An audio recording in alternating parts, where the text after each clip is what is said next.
Welcome to Leadership Bites with myself, your host, Guy Bloom. This is a leadership podcast where I have conversations with colleagues, I chat with guests, and sometimes there'll be just me talking. You can connect with me at livingbrave.com, and when you enjoy the episode, subscribe and please tell everyone. We smile or we fall over off the table, that's all good. So, listen, let's get into it. We've so much to talk about that I'm kind of almost like, so much to do. So listen, welcome Steve, welcome Charlie to this episode of Leadership Bites. It's fabulous to have you both here. I know who you are. I'm just going to set the tone a little bit just before I get you to just introduce yourselves as individuals. Charlie, I met you through doing some work with Microlize, and we had a conversation that led us to sort of say, hey, this is something that we're both interested in when it comes to that whole mental health space. And you said, I know somebody, and that's why we've got Steve here as well. So the conversation, the tone of this is a conversation around mental health. It is predominantly geared around the workplace because that's where I operate, and Charlie, that's where you are as well. It will drift and turn, I'm sure, as we go. We don't need to hold ourselves too strongly, but I think it's a conversation that is always relevant, but it feels particularly relevant right now. So that's where we're going as a conversation. And maybe, Charlie, if I could just start with you, just to, hey, who you are, what you do for a living, and that'll just set the context for why you're here in the room with us. Sure. Well, firstly, thanks for setting this up, Guy. You know, it's a pleasure to have this conversation, and let's see where it takes us. I guess, who am I? Well, in my best days, I think I'm a pretty normal bloke. Some other days don't feel quite the same, but I work in technology, but particularly within the logistics sector for an organisation called Microlize. It's a wonderful place to work. Whilst at work, generally my role is heading up the global account management function, and we've got some very broad and diverse teams there focused on, delivering value for our client base. Outside of work, I'm a dad, a husband, love cricket, love all kinds of sports. You like and golf I guess as well, the topic of the conversation, say again. You like golf as well, don't you? Well, yes, there is some golf clubs behind me, yeah. They have been very static for a while. Just to the right, there's a Sheffield United shirt as well, so I'll get a mention in for those guys. But yeah, look, that's a brief intro, and I guess we'll get into it, but a real interest in, I guess, setting an example, leading to a degree conversations around mental health, because they're vital. I've got 2 young boys, and I want them to grow up understanding that it's good and okay to have these kind of conversations. So that's kind of me. Thank you, Charlie. Steve. Guy, thank you for inviting me along today. I'm someone of slightly more mature years now. No sign of retirement yet, but spent almost 25 years in senior management in the automotive industry in the UK and in North America. When I returned to the UK, got involved in consultancy, still in that industry, before deciding to leave a well-paid director's role in a leadership and management training company at the time of a recession around about 2009. What better time to leave a secure job? Set up my own coaching practice, having a real interest in coaching, personal life coaching and business coaching, and fell into social media, interestingly enough, and LinkedIn as a platform. And by the nature of my interest in that subject and its ability to network with other business users, within 12 months, I'd set up a company called Link to Success, which was a consultancy and training company around social media. And for the next 11 and a half years of my life, that's what I did, from companies from Harley Davidson and Toyota to smaller SME businesses. And then my life, it changed dramatically in December of 2019 when I was delivering a social media workshop for International Motors Group in Solihull.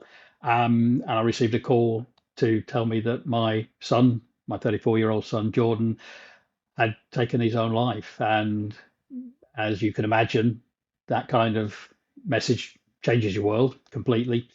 And the short version of the story, because I'm sure we'll get into more as we talk today, was that within 7 months, I founded an organization called the Jordan Legacy, and as a registered community interest company, a CIC, and now we focus on how we can reduce the numbers of suicides in the UK. So thank you for that, Steve. I appreciate it and value that introduction a lot. Is that focus predominantly, is there a male-female kind of balance here? Or if people think about that, where does the Jordan Legacy put its focus? Is it across the board? Yeah, it is right across the board. And I understand the question as well, because we know statistically 75% of all suicides are male. And yet the stats also tell us that more women actually attempt suicide and experience depression. So our job is to look at these headline numbers and say, what can we do in a practical sense through collaboration with others to get those numbers down on the basis that most of the evidence and research tells us that most suicides are preventable. As a topic, I'm just super alert in the world that we live in that to talk probably more from your own truth and your own experience than presume that you can talk from somebody else's. So I have to kind of just pay attention to that. And it was just what got my interest in this. Well, I think it's because I haven't had that experience within my life of anybody taking their lives, but I do work in industries such as facilities management and construction and this kind of space, where that rate of suicide amongst men being, say, 4 times higher in men is, again, 4 to 6 times higher in the construction industry. So I'm super alert to the places and the spaces that I work and how real that is, particularly in an environment which is, but then by definition, predominantly male. So it's just a very interesting sort of set of truths that I kind of recognise within myself, which is why I've got that interest. So I guess what's the first question, or the first bit of conversation is maybe if we talk about companies, intellectually, I don't think you can argue with the numbers, and I think it would be a very interesting conversation if you did. But in truth, what are companies doing in terms of, is it understood enough? Is it intellectually everybody gets it, guy, but there's a lot of lip service? It depends where you go. Or actually, in truth, if you're going to take a distribution curve of all the companies in the UK, I literally would like to hear that sort of conversation and just what your thoughts. Let's start with you, Steve, because you've got that more global experience. Yeah, I think all of the above, really, Guy. From what you said, it's a very much kind of a postcode lottery to a large extent in terms of the commitment from companies to mental health and well-being, as it gets lumped into as an umbrella term. You know, we know the numbers of poor mental health in the UK are costing the UK business world around about £51 billion every single year, and that's an increase from 49 billion in 2019. So the numbers are saying that actually mental health issues are costing businesses huge sums of money, and yet in a lot of cases there are many companies who think creating a psychologically safe workplace is really all about making sure there are a few mental health first aiders in place. We've got a bowl of grapes on reception when people come in, and we hold a yoga class once or twice a month. That might be a little bit too harsh, perhaps, but the reality is I don't think for many companies we've really grasped that connection between the mental health issue and well-being of employees and its positive impact, if we get it right, on profitability and performance as well. So I think we've still got a long way to go to reach that point. So I'm going to kind of bounce between the two of you a little bit, because I think, Charlie, you're in an environment that maybe could set the tone for the truth that you experience through actually, do you know what, Guy, if I'm factoring in my people or the people that we engage with and their environments, and why maybe people listening to this who maybe work in an office, maybe they work at home, maybe, you know, people will resonate with this from different places and spaces. But what is it that you see that creates an awareness for you around this topic? I think it's really interesting because I think there's almost two angles, and from some of the work that we've done together, Guy, I think the second is potentially more important. The first being, yes, there's a lot of practical stuff that HR teams and HR departments can support with in terms of those, without being flippant, those bowls of grapes and those yoga sessions, which shouldn't be discounted, because I think there is an importance to that. But I would, to a degree, say that the importance of that isn't necessarily having that available, but rather setting the tone that it is important to the business in the first place. And at Microlise, we have a very, very conscientious culture about the place. We do a lot of work and spend a lot of time and attention ensuring that we do feel it is a, not just a psychologically safe space to work in, but in the broadest sense, a place where people want to and enjoy working. But I think moving on from those kind of practical areas, I think it's all about the leadership in its non-management sense. And Guy, forgive me for using some of the stuff that we've worked on, but I think it really is quite distinct. You can manage mental health awareness, but actually it's incumbent on everybody that's in the business to be aware of it, to discuss it, and to bring the topic into the light, into discussion, and make that okay. I've got some personal experiences. Fortunately, they haven't been to the extent of suicide, which we're all very grateful for. But I have strived to, and I know again from the conversations that we've had, Guy, you bring this into some of your work, to be vulnerable, to be open, because it's really important. And I don't have necessarily the wide logistics industry view, but what I observe is that, especially at the front line, where again within transport and logistics, the statistics are shocking in terms of the suicide rate of HGV drivers, of van drivers, of warehouse workers. They are another level up from what is already a shocking statistic, and I think a lot of that potentially comes from the working environment. But are we really paying attention to that when you do get face-to-face time with the guys that are actually on the coalface? So I think, to me, there's two elements. There's setting the scene, there's setting the tone, there's being open as a manager, as a leader, so that people feel more open, as well as the practical things that should be in place to support where it's needed. And that environment, being a lorry driver, what are the environments and the places that you could say, regardless of who's in those roles carry a kind of isolation potentially, or whatever it is that you could maybe just kind of give an indication of? Yeah, and I am speaking from a observational perspective rather than having done the role, but my observation is that the working environment for an HGV driver is continuously stressful. The average motorist isn't thanking the HGV for being on the road. People get annoyed, right? Road rage is a thing, and these guys are out there driving alone for hours and hours on end. And do you know what then happens? They arrive at a distribution centre to deliver their goods, and they're stuck in, a porter cabin for 3 hours whilst the lorry's tipped.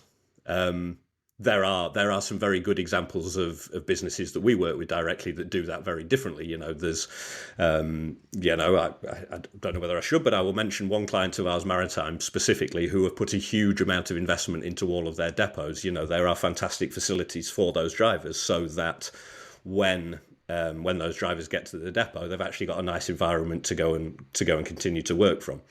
There are many examples where that is the complete opposite. You're shoved in a corner. So you've just spent, several hours getting somewhere, and then you're put in a porter cabin. Well, I think we could do better than that for the guys that, COVID brought it to life, didn't it? HGV drivers were, had the designation of critical workers, or whatever the right term was. And nothing happens without them, and we could do better for them. I'm interested in. I heard somebody once use the phrase, sometimes I feel lonely in a room full of people. And I understand that some roles are inherently isolated by the definition of their structure. And then there's something about, well, actually, some aren't. But what is it then about, if all things are true, the role may not inherently help you because of the nature of its structure, but also the role may technically be very team orientated. It may be very much in that dynamic. So actually the role or the structure of the organization isn't the reality that's creating an infection. There's something going on for the individual that could be triggered by a whole host of truths, from their life, their background, their history, the reality they're trying to deal with at home, through to who knows what. So all things could be true. So what is it that organizations possibly have to pay attention to or to give that actually would allow people or would help that scenario? Because again, if it's the role, okay, we can pay attention to structure and system, but actually it may also have very little to do with that. That may enhance it and make it worse. Yeah. But I'm interested also just in that systemic perception of how do you, is it about spotting it? Is it about, no, that's, how can we spot something that people often hide? How do you actually bring that out? So what, Steve, this I think really falls into your space around what is it that has to happen, or what is it that organizations can do if they were going to say, we're probably doing as much as we can? What would that look like? Yeah, it was really interesting as you were kind of positioning this question, Guy. A lot of things you said are the truths, that it's not necessarily the environment or the isolated space of driving for hours that's creating the mental health crisis in that individual, or the decision, to end their lives. It's a whole host of things: socioeconomic issues, biological issues, personality issues, relationship breakdowns, gambling addictions, a whole range of things that are weighing on that person's mind. And although I'm not familiar with the logistics industry, I can imagine having those thoughts in my head as I'm driving for miles and miles on my own, not having an opportunity to talk about those issues with anyone. So the environment there doesn't help. That's for sure. And I think it is for companies. I think too. You mentioned spotting the signs. I think there is a real element of training needed within organisations, because there are some signs that you can spot, particularly if you know your employees and know your staff well. There are things you can look out for, but suicide prevention particularly is very different to suicide intervention. So the training I just talked about is very much, okay, I've seen something, I'm going to go in and have a conversation. Prevention is everything you do to prevent somebody from getting in to that situation in the first place. And there are a range of things. I think if we look at the process within most organizations, not just transport and logistics or construction, but if we look at the way that historically we've conducted employee assessment processes, assessment's not the right word I'm looking for, but the annual appraisal. Appraisals. Usually they're annual. At best, they're every 6 months or so. They will often focus predominantly on performance within an organization, and they may touch a little bit, increasingly so maybe, a little bit on the well-being of that individual. So I think, first of all, what we've got to do is have these touch points more frequently. They don't need to be as lengthy or as convoluted as some appraisals are, but we often, in the work I used to do in leadership and management training, talked about having progress meetings, a kind of more of a conversation between manager and employee. But an important part of that conversation was what we would call their whole world of work. And that whole world of work is what goes on outside of work as well. And really understanding and asking that question, how are you doing, with real intent on wanting to know the answer and asking in a very different way. So I think there needs to be more frequent touch points, particularly with people working in isolation, to check on how they are doing generally from a well-being perspective. So I think that's one of the things that needs to change. So there's an intention thing here, isn't there? There's the having something in place that is the system, which is a tick box sense. It was like if we just said a performance review, it's your intention around a performance review that makes it valid or worthwhile. If your intention is just to get through it, you didn't get any value from it and I didn't. But if your intention is to genuinely have an input, so everything is about intention, really. And when you ask that question, how are you doing? One of the things I talk about is tone and the delivery of that. So if I say to you, how are you doing? It's a little bit like, well, it's an answer I don't really want it's a question I don't really want an answer to. But if I go, how are you doing? And you go, yeah, fine. And I go, are you? Is everything okay? It's that there is something, but I've got to want the answer. That doesn't mean there is anything going on, but I've got to want the honesty of an answer and be willing to want to go there to potentially hear something I may or may not, be expecting. But actually my intent is to be of service. My intent is to catch anything that might be a rolling ball, for you to feel, that you're okay to talk to me about it. So when you talk about that kind of training, is it partly mindset? Is it partly technique? It feels as if it's a little bit of both going on there. I think it is, and really interesting. You use the word intent, which is a term I've not heard used actually in this context before. But I think you are absolutely right. It's the intention that I want to hear the answer, and the way I deliver that question will encourage you to be more forthcoming with it. So I think it is. Intent is probably mindset about I am genuinely interested in the well-being of my team and the people that work within that team.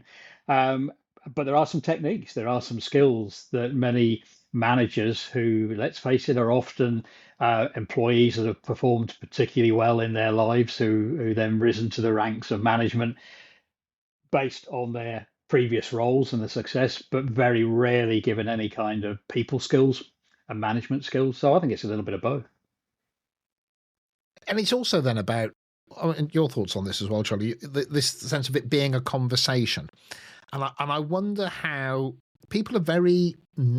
sometimes people are very nervous just about that, what they might consider to be in being invasive, going into places where, is it my, do I have permission to go there, etc. And there is this word, which I want to be careful when I say, this word woke, which I almost kind of pull a funny face when I say it, because I think it has good intentions, but it gets hijacked.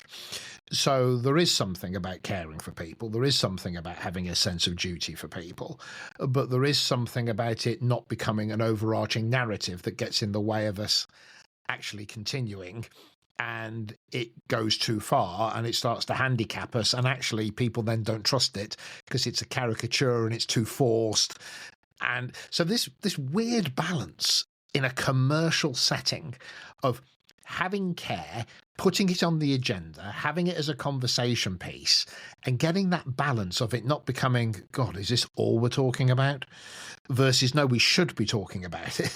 And I don't necessarily have the answer for that, by the way, but I'm just interested in that balance that needs to exist in that space.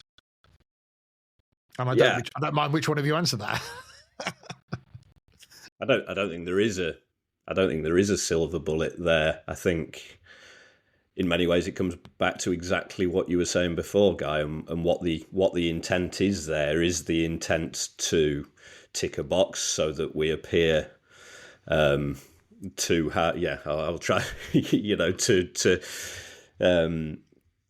woke nature of it. It's, you could apply the same question across lots of things that people, positively or negatively refer to as woke. You think of diversity within a team. Well, are you actually looking for diversity in your team because it generates a breadth of opinion and different perspectives that you haven't thought? Or are you looking at diversity because you feel that you should? And I think the same could be applied to being genuinely curious and interested about your respective teams, your peers, frankly, even, your leadership, health in all of its sense. And, there was a few things that you said in setting up this part of the question that, really almost made me sort of, sit back slightly in terms of that being alone in a busy room. And I think, slightly going off on a tangent, but within my realm, which is a sales realm, there's this sort of cliche that salespeople are these bombastic, caricatures of gift of the gab and all of this sort of nonsense, and frankly, it is nonsense. And so I know some very, very successful and people who don't operate like that, and who can feel lonely in a busy room, but that are very, very effective at their roles. And the other thing that I was stood with a friend at the back of our village shop, and they asked me, because of some recent events, are you okay? I was like, yeah, I'm fine. And it was like, no, are you okay? and the intent was to actually ask the question, not just to be polite. How you can train that is a difficult question. You can, to Steve's point, I think you can train the techniques, but fundamentally, you've got to be bothered in the first place. I think it's really interesting as well, staying on this theme for a moment and coming back to your point, Guy, about can we take this too far sometimes? And I think often what's happening in companies at the moment, we're looking for the problems and bringing in a solution to the problems we don't really know exist. And I can think of a conversation I had just this week with a company that invited me to go in and deliver a talk on suicide awareness and suicide prevention to their employees. And I asked them, I said, I'm just interested why you've invited me in. Is it because you've had an experience of this? Is there any history, without going into details of this? And she said, no, we just felt it was the right thing to do. I didn't ask the next question, but the question that was in my head was, who thought this was the right thing to do? Because if the question a good manager asks of an employee is, how can I help you do your job better? And that opens up a conversation, then I think we've got a better chance of helping employees do their job better. If they say, we're going to put on a training course this week on eating disorders or suicide prevention or mental health or whatever it might be, I think again we're kind of filling tick boxes um, without actually engaging the employees and seeing what they need personally. So I think it's far simpler than we try and make it sometimes. I think it is about sitting down with that employee and going, my job as a leader is to get things done through other people. Well, I can only achieve that if you are able to work and be the best self you can bring to work. How can I help you do a better job? And I think that's a starting point for, as you say, Guy, a conversation to be had. So this is about an integrated approach. This is about not sitting it out. I mean, if we're doing it as an education piece, okay, it might be a standalone moment of training or development, but that could be for health and safety. That could be for anything.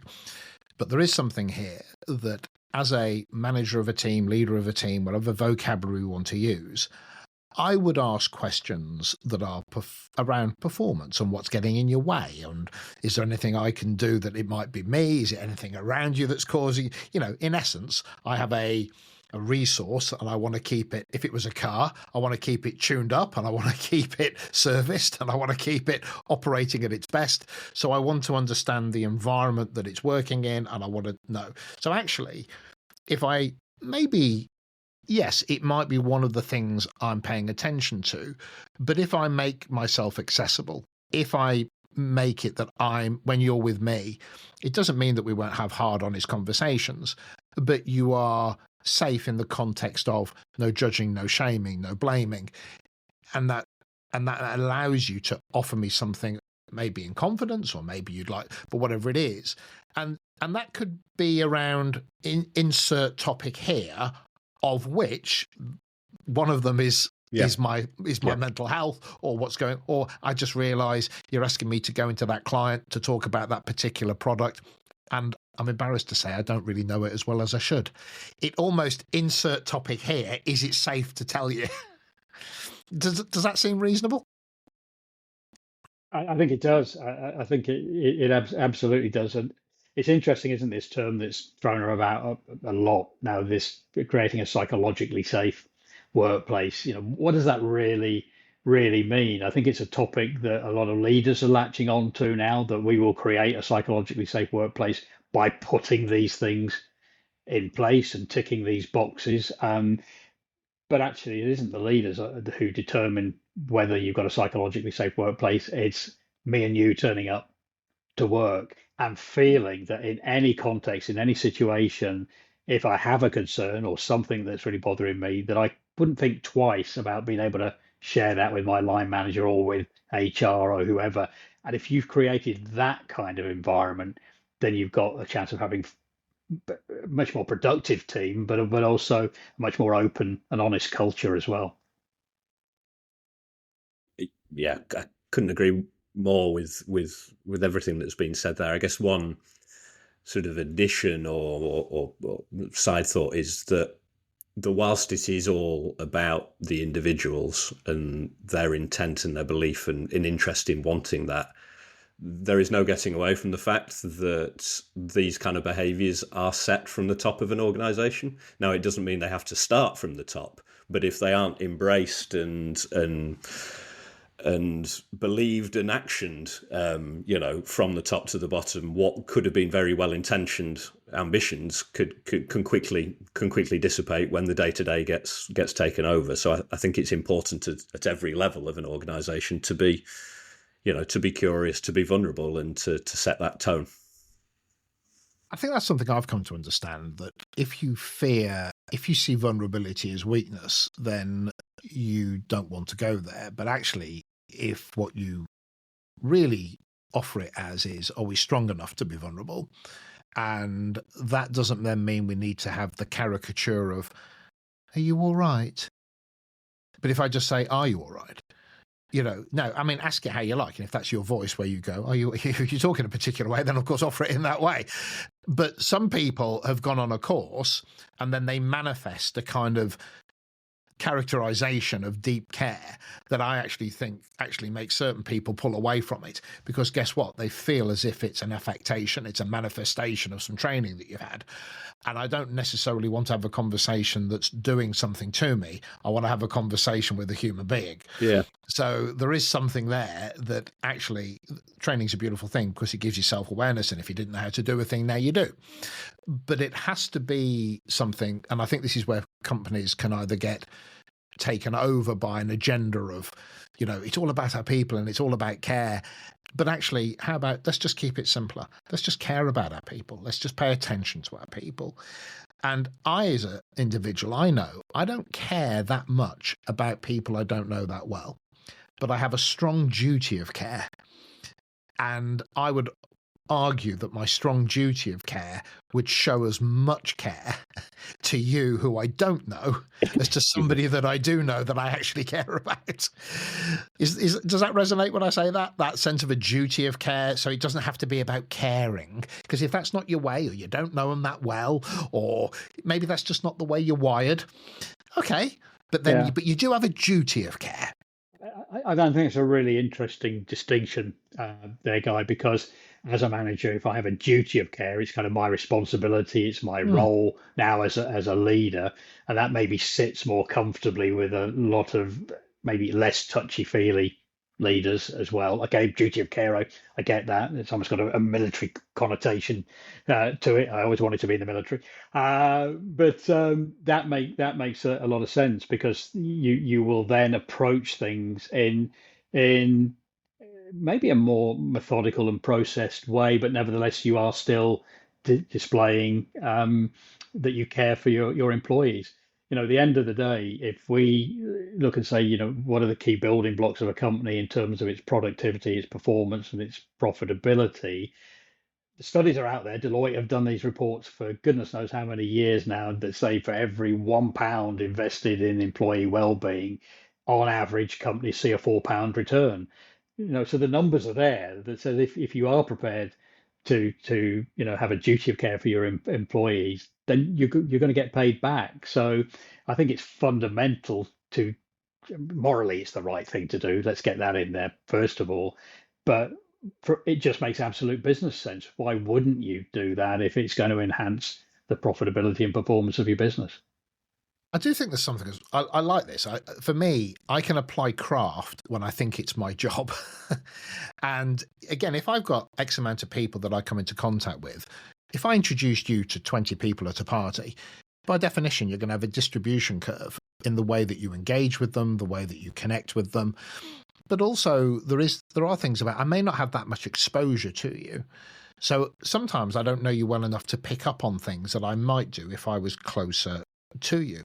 But also as a manager, very often you might be showing me a version of yourself that is at worst guarded, but at the very least careful, because you are my line manager. So I'm always alert to that fact, even if we've known each other quite some time. But a duty of care says, I'm going to ask you these questions. I'm going to check in a certain way, because actually it's my role. And actually I can be very caring through the duty of care. And I think that gives certain people a permission to do what some might do by character or by instinct or by trait. It's really interesting. I'm currently part of a group that will be reviewing a process that's taking place at the moment with British Standards Institution at the moment, and what we're working on is a BSI standard for suicide prevention in the workplace. It's been approved by BSI. It's been worked on. The first draft of that will come out in April, with a view to getting this out into the workplace by September this year. Now, you imagine if a BSI standard in suicide prevention comes into place, there's a process and procedures you can follow now. That, of course, leads to ISO as the next logical step there. So for those that aren't intuitively in tuned, I'm not quite sure they've got that right, but then if we can present them with a framework and a process to help them show that duty of care, such as a BSI standard, for example, then by the very nature of that being in place, we should improve the quality of employee care. I think about it like I might be a mechanic in a garage and I don't know the owner of the car. I might not, it just gets given to me by the boss. I might not care about it then that much. But if I'm a professional, I'll do a flipping good job on servicing that car. and so there's something about the culture and the environment that drives that, Charlie. Yeah, it keeps coming through in these type of conversations, and is also that, that willingness to try, I think, on all sorts of different training. And I think what I'm about to say can be applied to whatever topic we're talking about. Craft is something that is developed over time and you will get better at. But the principles of what you're trying to achieve, as long as you are genuine in what you are trying to achieve, people will forgive you for not getting the wording quite right, for asking the question the wrong way, for not articulating it in the perfect way that you've been shown how to do in the training. But having that belief and confidence that you're doing it for the right reasons and then going and trying, I think people will appreciate as much as the seasoned professional who really does know how to have these conversations and have them well. So particularly within this context, I just feel that whether trained or not, asking the question, and if you've got it wrong, you've said it wrong, say, look, I might have stumbled over this and not asking it the right way. But the reason I'm asking it is because I'm actually bothered. I want to know what's going on because I care. And I think we can all get caught up. And I think the higher up the tree you go, the more you have the pressure on yourself to feel like, right, well, actually, I'm just as much of a novice at having this conversation as my team leader, as I am, as the executive is. But if we don't all try, you don't need to be perfect. Just go and have a go. And that becomes a cultural thing, doesn't it? That says, as an organisation, what is it that we actually care about? And, we need to be commercial animals and we need to, all these things are true. But in this jigsaw puzzle that is us, and it's a common theme, it's easy to say, where do our people sit? And if it's on the front of a brochure and it's nice and glossy, what's the reality? And I guess what I may be interested in is, how do you measure it? How would you know? How would you go into a company and go? So, for example, if it's going to be BSI, is it going to be, well, we have these documents, we have these, but what's the feel? It's like when you go into a restaurant. It might be clean, which is a great start, and it might be actually very on point, but it doesn't necessarily mean the staff have got the right energy, the engagement's there. Because process and people sometimes fit together beautifully, but sometimes they are a million miles apart. So I'm just interested perhaps in the dynamic of how we might measure or know. Yeah, I think it's a really interesting question. So I think there are measurements and compliance, as we know, for BSI and ISO that, we know that's there. But I think you use the word, it's a feel, or a phrase, it's the feel there, Guy. I think as a customer or someone walking into a business or a client, you get a feel. It's those extra touches, the extra things the staff are prepared to do. I want to come back to something you said about the mechanic and the car before. In my days of being a director of a leadership and management training company, one of our clients was Honda, both in the UK and nationally. We worked, our mission was actually to see if we could get an improvement in customer satisfaction index in the retail car trade. So we developed this program where we did the training, and we got about an 8% increase in customer satisfaction in the first year, and Japan recognized that. One of the ways we did that was by introducing something called customer improvement teams, where everybody from the ground up, whether you were the car wash person outside, a mechanic, a receptionist, were all able to contribute ideas to how to improve customer satisfaction, and rewarded basically on your particular touch points, because Honda had this goal to get like perfect customer satisfaction, really, and would survey the customers. And I'm trying to remember what the actual statement was. But it's pretty well set them up to fail, because it's we're kind of not going to let anything below perfect be our aim here. So did we achieve that for you? But we did make a move forward, and what a number of things happened that because everyone at ground level was able to contribute and recognize the part they played in that customer's journey and be rewarded, for the success of that as well, was really important. But what was more important than the reward was actually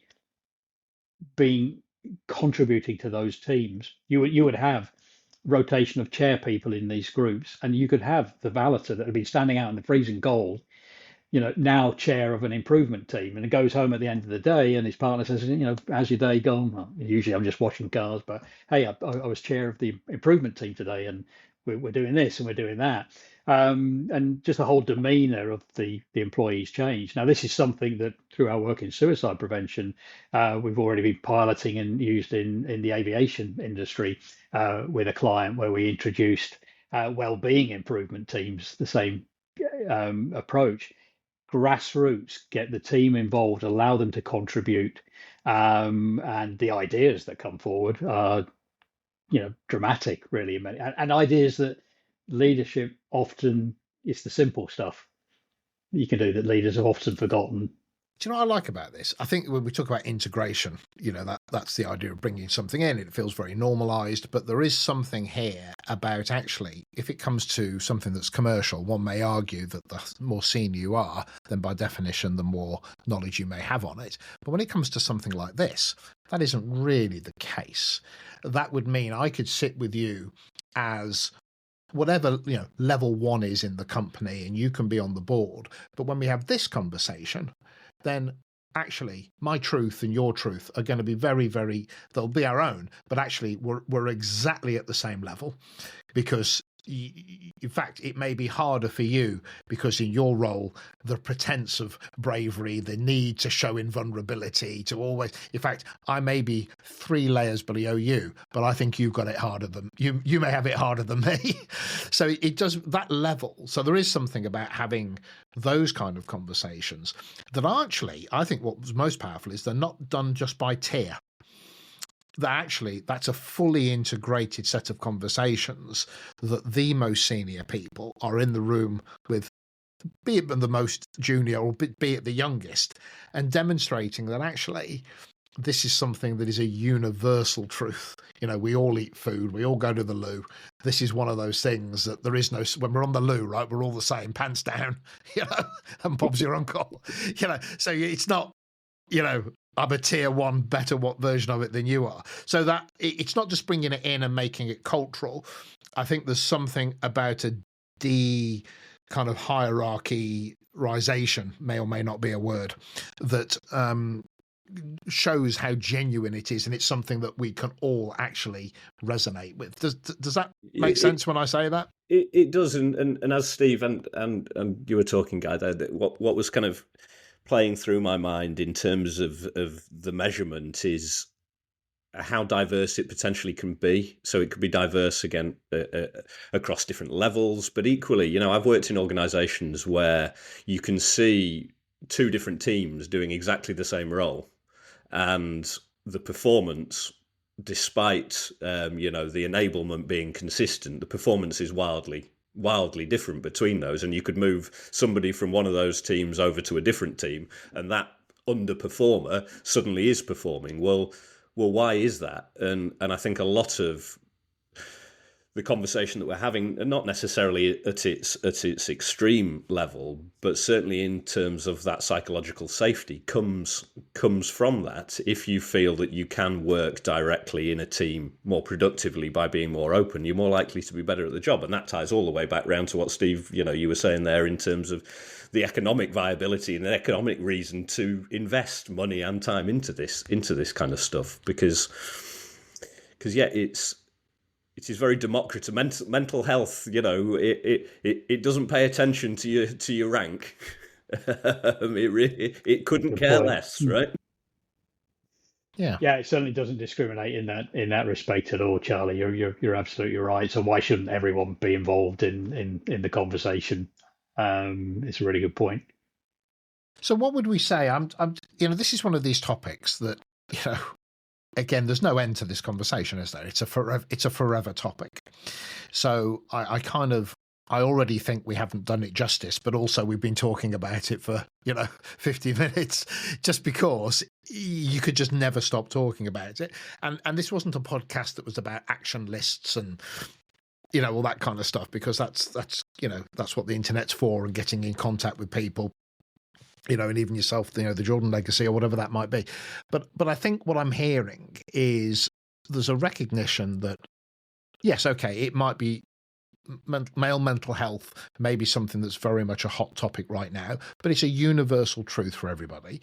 There's something here about making it cultural, not allowing it to become the agenda, but having it as part of the agenda.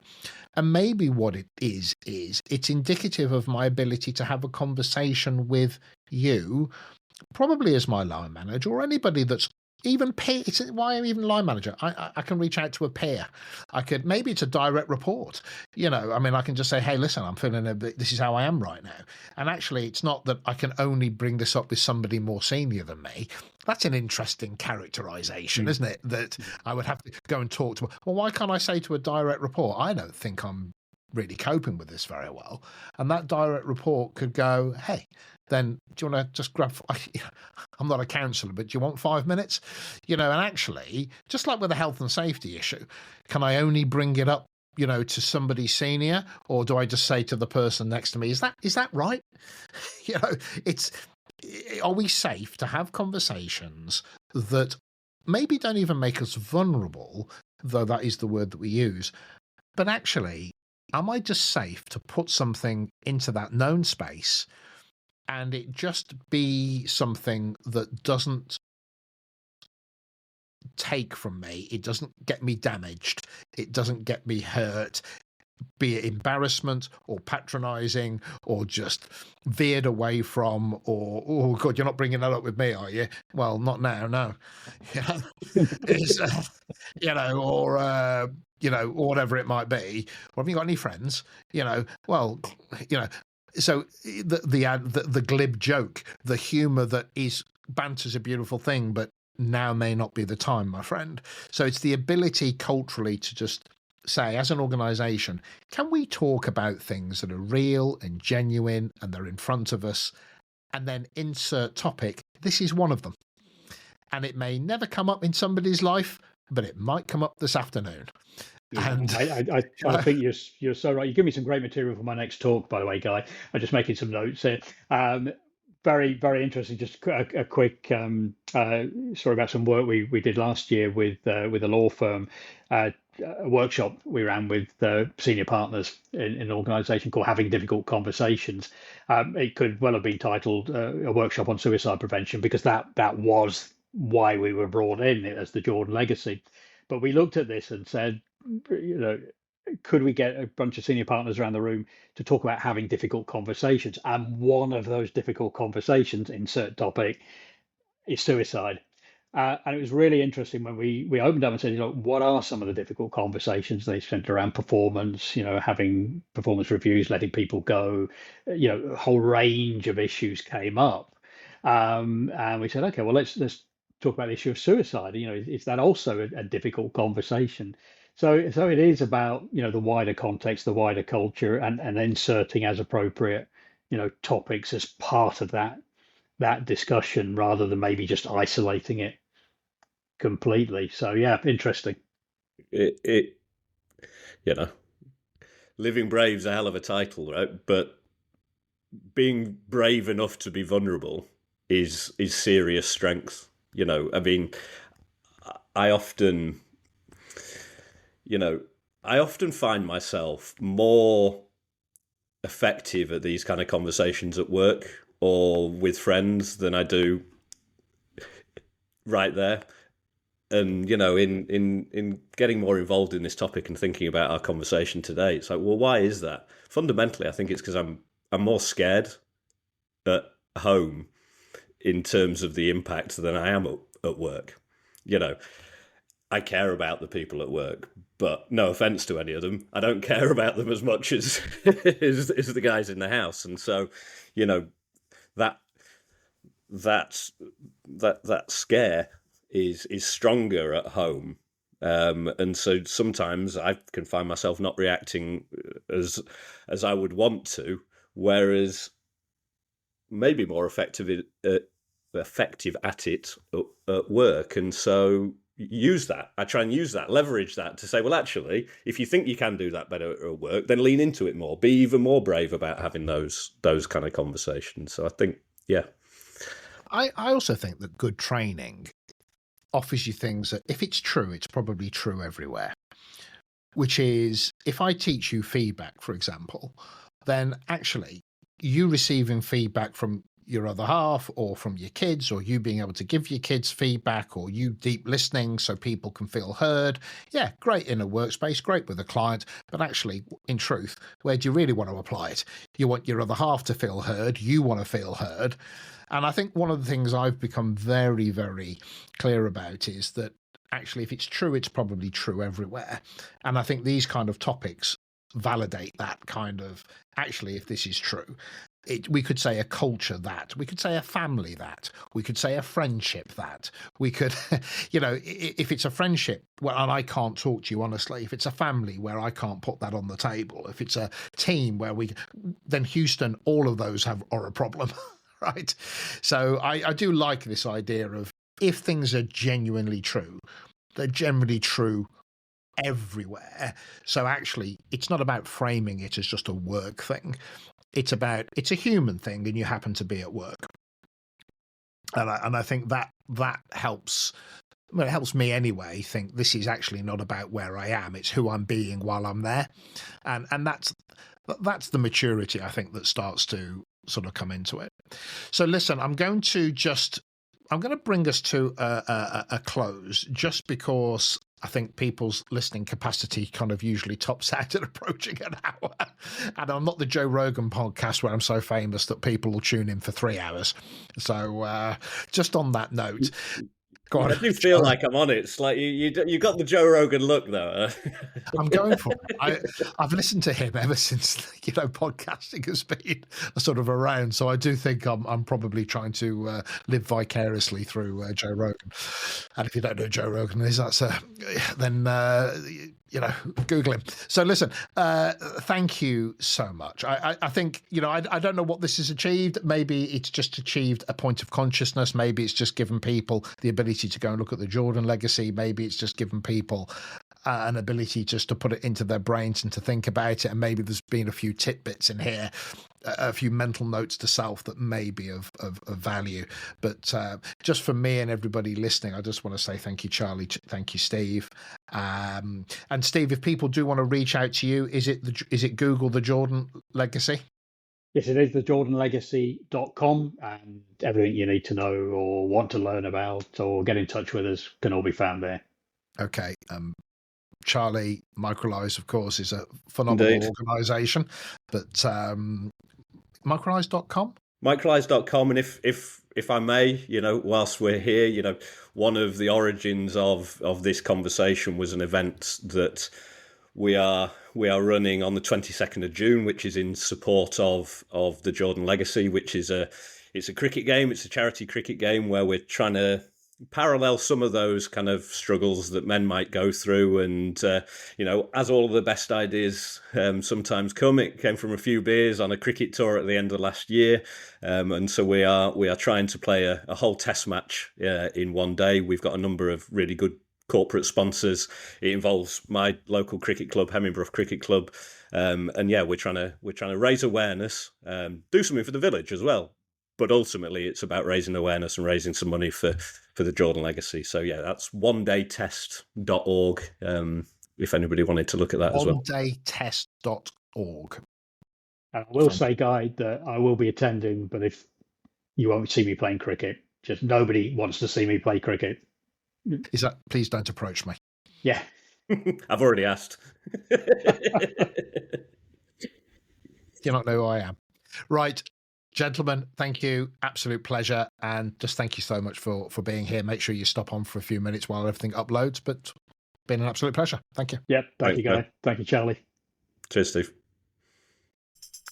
That's it. So I hope you enjoyed the episode. Please share so others get to hear about us, and subscribe so you keep up to date on new episodes.